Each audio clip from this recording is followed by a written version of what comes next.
Hello everyone, welcome to Online Seller UK podcast. My name is Prabhat, founder at Online Seller UK, and today we'll be talking about 2D barcodes. And we've got Lorna with me from GS1UK, and this is a completely different topic to me.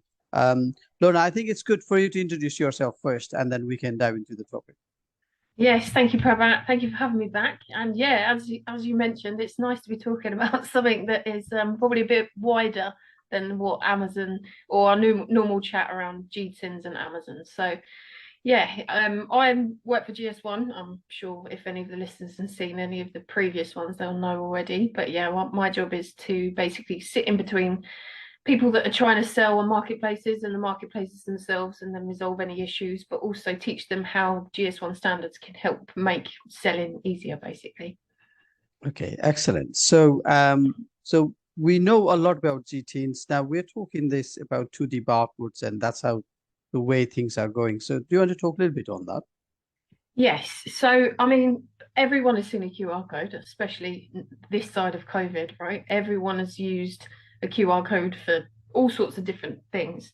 But the beauty, basically, it's just a different type of barcode, one that's two-dimensional, can be read both ways as opposed to just backwards and forwards like our normal liney ones that we've seen that have been around for about 50 years now. So, the reason that it's moving to that is because you can actually put more data into a two-dimensional barcode than you can a linear barcode. The linear ones that we see, the stripy ones, they literally just hold your GTIN, just the 13-digit number. But a two-dimensional one, so like a QR code would be an example of a two-dimensional one, you can add extra stuff in there. So like a batch number, an expiry date, all of that kind of information, which means that you haven't got to rely on pulling it from a system which you probably haven't got to hand.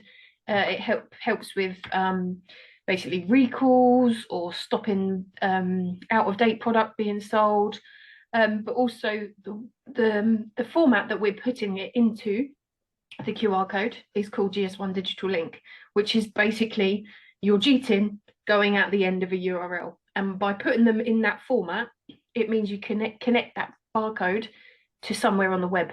So anything that you want to share, you can share with your consumer, as well as it going beep through the checkout.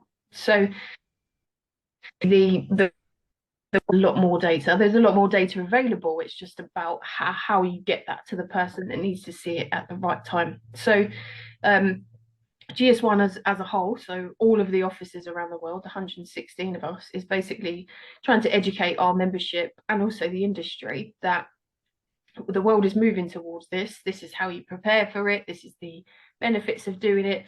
And basically the aspiration is that retailers will be able to scan at least both the normal linear one, but also the two-dimensional one. Because as with everything in industry, you have to wait. You can only move as fast as the slowest person in the industry, right? So what we're going to see is that you'll have both barcodes on there for a while until the slow coaches of the retail world have updated their systems, and then we can take the old barcode off. But it's going to be a while. So the sunrise is 2027 to at least be able to scan the new two-dimensional ones on there.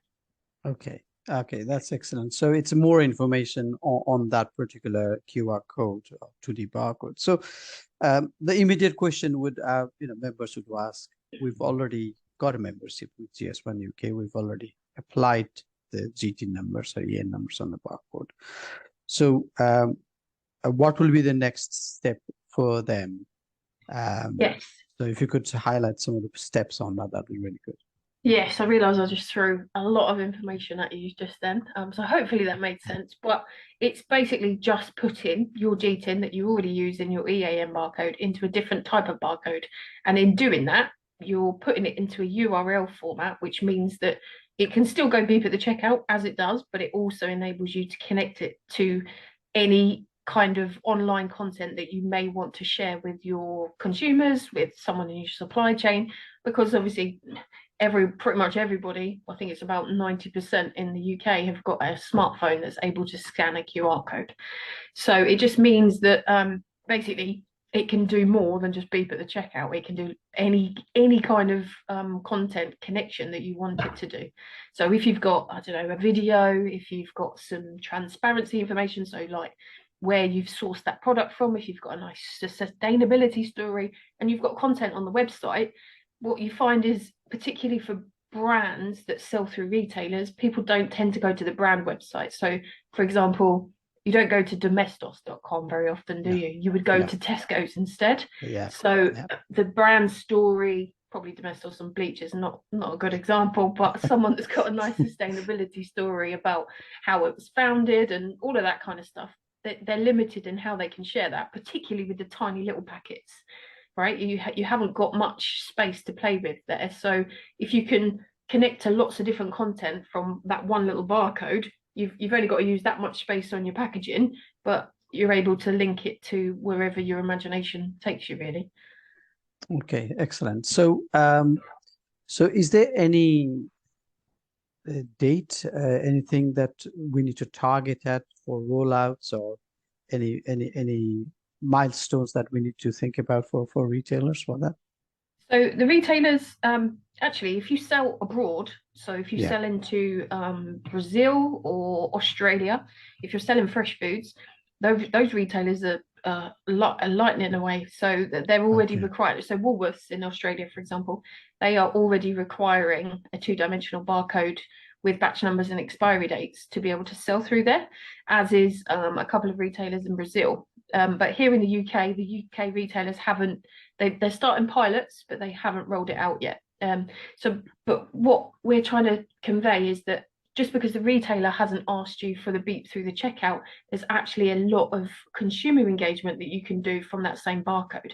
And in fact, all you're doing is getting ready early. So once the retailers have updated their systems, you've already done it. You haven't got to do that. But in the meantime, you've been getting some nice consumer engagement as a benefit while you're waiting. Okay. And does it have an impact in search then? So I know GTIN has an impact in search, as in Google Shopping and any other places. So this 2D barcodes, does it have different impact in search at all? What I would say is that we probably are in its infancy, that we haven't really been able to test that. But what I would imagine is that because that URL features the GTIN, you're going to start to see the likes of the search engines to be able to obviously read the URL and say, hang on, this is the same GTIN, this is the same product information. That means I can link it together because it's the same thing that I know it's talking about. And obviously GS1 works quite closely with the likes of Google. So they'll know what we're trying to do, and as the market starts to move to that, they can update their algorithms and start to search for those kind of things. But yeah, I guess we're in a bit of a chicken and egg situation, that who's going to make the changes first. But we've been doing some pilots with some brands. As always, the smaller brands are quicker to move and be able to change things than the bigger brands. But we have got some bigger brands that are doing it, so we're starting to see different bits around which is the most like clicked on pieces of content. So is it the recycling information that people want to know about, that kind of stuff, especially because we've got a lot of legislation coming down the line now around how you inform your consumer of what you either do with the product once you've used it, or if you want to recycle it, or I mean even something as basic as for medicines, being able to, instead of putting them bits of paper in your packet of tablets to show how to use them, that might not even be the same language. You might have lost that bit of paper. Connecting to the content online, it's so much easier and so less wasteful. And you can relate that to things like instruction manuals, right? How many people chuck that box away? Whereas if you had the QR code on the product, that you can find the manual when you need it, as opposed to rifling through that magic junk drawer that you've kept everything in, it would be a lot easier and a lot less wasteful. So I think that legislation is going to drive it. But as we know with legislation, they don't tend to specify how you do stuff. They just tell you what they want you to do. So hopefully this is the method of choice for people, because it's one barcode for multiple different use cases, really. Yeah. Okay. Excellent. So I think you've given us really good information on 2D barcodes. We're towards the end of this podcast. So is there anything else you want to add before we close? I would just say make sure that you get in touch with the GS1 membership organisation. If it's the UK that you're a member of, come and speak to me. If it's a different one, go and speak to them because, like I said, don't wait for the retailers to get there. Start making use of the consumer engagement while we're waiting for them. Excellent. Thank you again, Lorna, for your time today. I'll speak to you soon. All the best.